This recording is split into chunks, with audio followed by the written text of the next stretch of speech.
आऊज़ु बिल्लाहि मिनश्शैतानिर्रजीम बिस्मिल्लाहिर्रहमानिर्रहीम।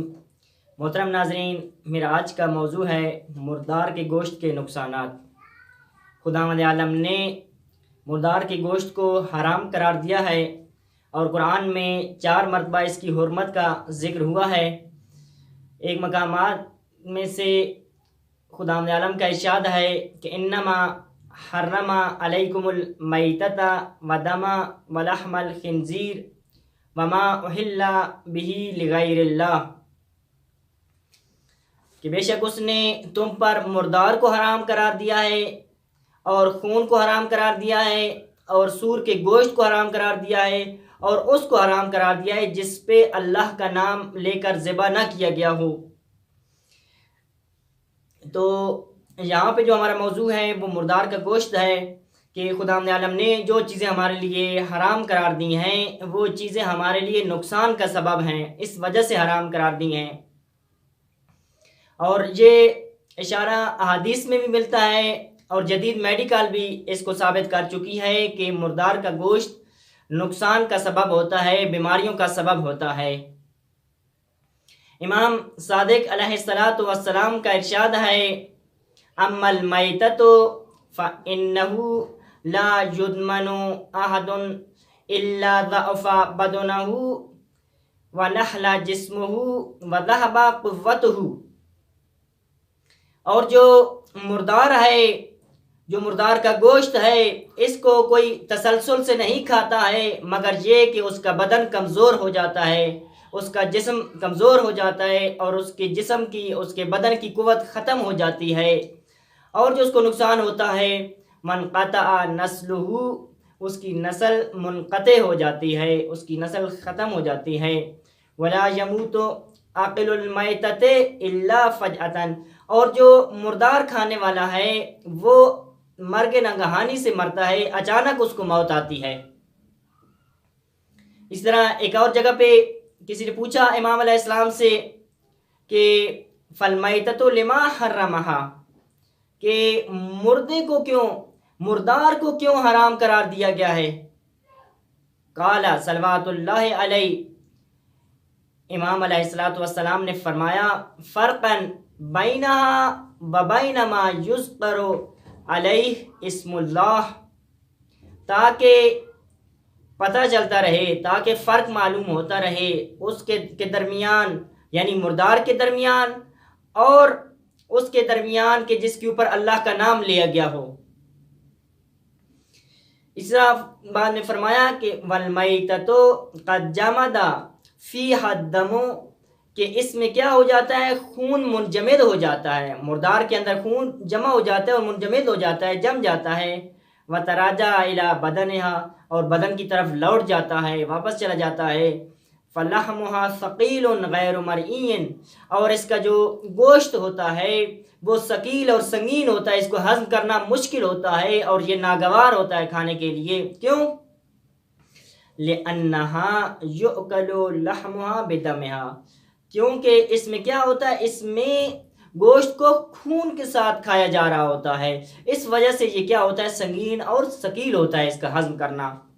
तो इमाम अलैहिस्सलाम ने यहाँ पे इसके हराम होने की 2 इल्लतें बयान की हैं। एक इल्लत मानवी, यानी क्या कि इसके ऊर चूँकि अल्लाह का नाम नहीं लिया गया होता इस वजह से, और दूसरी इल्लत क्या है, क्योंकि ये बीमारियों का सबब बनता है, नुकसान का सबब बनता है, इस वजह से ये हराम है। उसके अलावा जो जदीद मेडिकल में भी ये साबित हो चुका है कि नुकसान का सबब बनता है।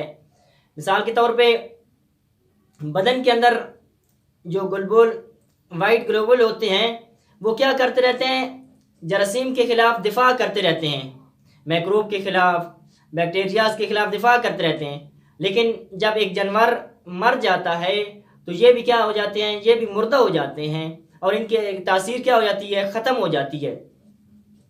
तो उस वक्त यही बैक्टीरियाज और जरासीम पूरे बदन के अंदर फैल जाते हैं, एक इसका ये नुकसान होता है। और हैवान के मरने के बाद आंतों के बैक्टीरियाज और मैक्रोब खून और लंफ में क्या हो जाते हैं, दाखिल हो जाते हैं और बदन के बैक्टीरिया को तहलील करते हैं और इनको कीमियाई अनासिर और गैसों में तब्दील कर देते हैं, जैसे कार्बनिक एसिड है, हाइड्रोजन है, गंधक है, अमोनिया वगैरह। ये जहरीले मादे इंसान के बदन में मुश्किलात पैदा करते हैं।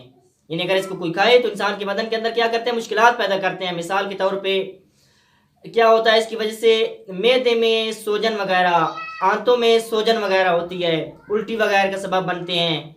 इस तरह ज़्यादा बुखार होता है इसकी वजह से, और शदीद कमज़ोरी हो जाती है इसकी वजह से, सर चकराना, आंखों के जो प्यूपल होते हैं वो बड़े हो जाते हैं, और इस तरह पलक जो होते हैं वो नीचे आ जाते हैं, और इसके अलावा बेहोशी और इस तरह की दूसरी मुश्किलात होती हैं इनकी वजह से, जहरीली मादों के इस्तेफादे की वजह से। और इसके अलावा ऐसा गोश्त जिसके अंदर से खून ना निकला हो तो वो खुद, जैसे इमाम अलैहिस्सलाम ने कहा था, तो वो खुद जो है ना बीमारियों का सबब बनता है। ख़ास तौर पे ऐसा जानवर कि जो मरीज़ था पहले ही किसी जहरीली मवाद की वजह से, जहरीली बीमारी की वजह से मरा हुआ हो, तो वो मज़ीद क्या हो जाते हैं, मरने के बाद उसके जो जरासीम और मैक्रोब होते हैं मज़ीद कवी हो जाते हैं, अतः वो आग से भी क्या होते हैं, आग पे पकाने से भी ख़त्म नहीं होते और बीमारियों का सबब बनते हैं।